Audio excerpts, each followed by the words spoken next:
राकेश, ए राकेश, कहाँ बड़ा? बाहर आओ। राकेश, काहो बाबू, काहे चिल्लात बड़ा लो? राकेश कहाँ बाड़े? फोन नहीं कन उठावत।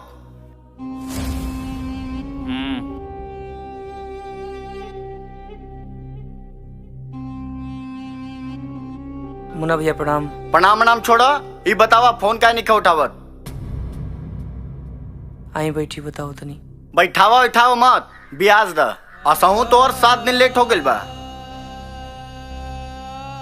ए बाबू, ए महीना भर रुक जा, अगले महीना में कहीं से तोहार पैसा दे दे। राकेश, पैसा वैसा ना बा तो साफ साफ बोल द, मेहरारूअन के बीच में मत लावा।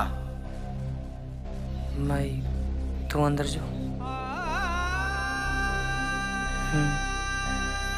भैया चुप गोपला, ये मोटरसाइकिल कितना में बेचाई रे?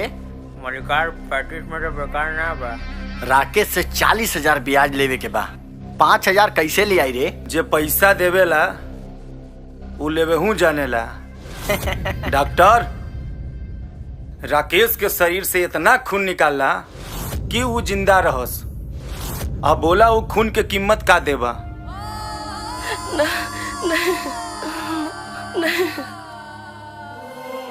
हमरे शरीर से जितना खून चाहे रोगवा ले ली, लेकिन हमरा बाबू के छोड़ दी। ए चाची, जितना चादर रहे उतने पैर फैलावे के चाहिए।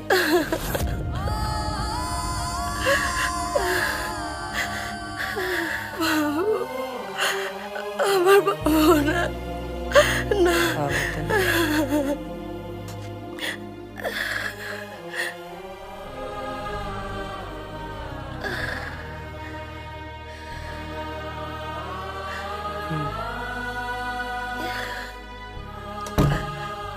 तरो अभी बाकी है का हो? तब का माई, हमरा घर परिवार के मान सम्मान खाती अगर हमरा चमड़ी के भी जूती बनावे के पड़ी तो हम वो कर दे। ई तो खाली खून मांगत।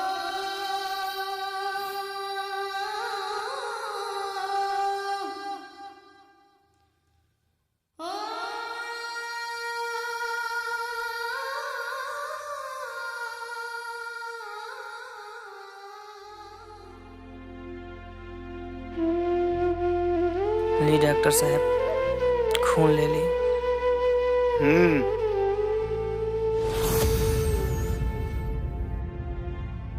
1 यूनिट निकाल लेत बानी, 5,000 ले ली है। अरे तू 1.5 निकाल ला, लेकिन हमनी के 5 दे दा कि हिसाब क्लियर रहो।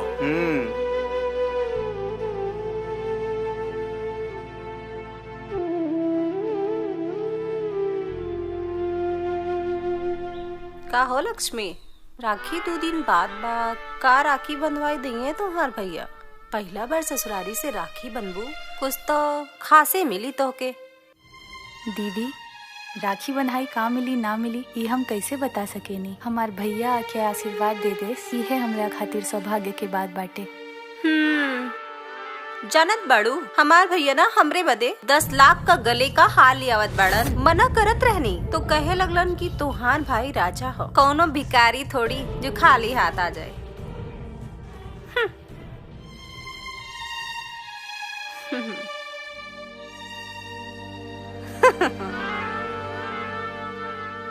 राकेश, रुक जा, भैया के देता नहीं। ए बेटा राकेश, ला देखा लक्ष्मी फोन कैले बिया, का कह दिया? हेलो लक्ष्मी। गोड़ लागतानी भैया। खुश रहा। बोलो का कहत बाड़ू? भैया, 2 दिन बाद राखी है। इस ससुरारी के हमार पहला राखी बा। तू समय से आ जाइहा। देखत बानी बहन, का आ पाइम कि ना आ पाइम? देखत ओखत का बानी, तू अइबा तबे हम पनियो पियब। और सुना, तू काका खइबा बतावा, हम तोहरा ला बना के रखब, फिर दोनों भाई बहन मिल के खाई जाई। बाद में बात करते नहीं।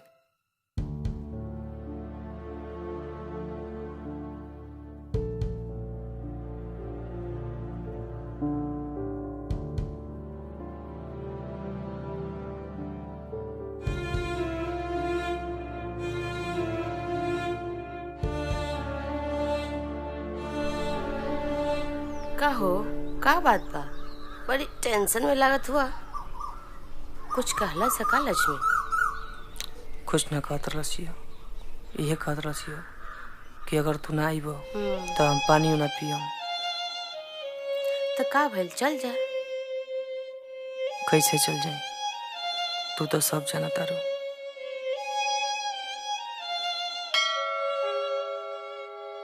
हे भगवान, हमके तो सब पता बा कि भैया कौन परिस्थिति से गुजरत बाड़ी। भगवान हमरे भैया के सब दुख परेशानी से दूर कर दे और राखी बंधवावे खातिर जरूर भेज दे।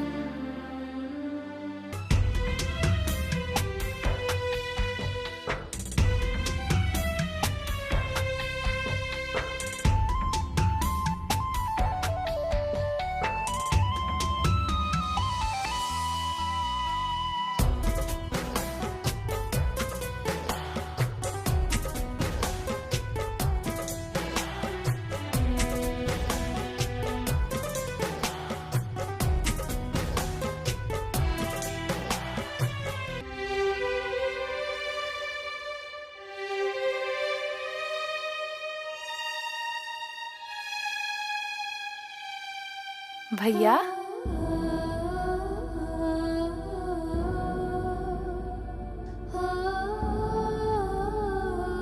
गोड़ लागतानी भैया। भैया रह दे।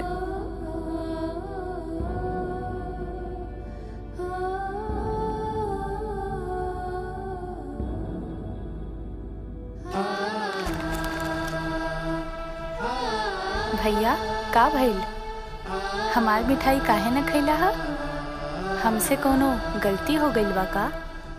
ना बहन, कन्यादान कैला के बाद लड़की के घर के पानी भी ना पिए के चाही।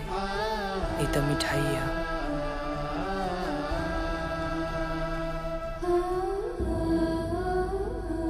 खुश रहो।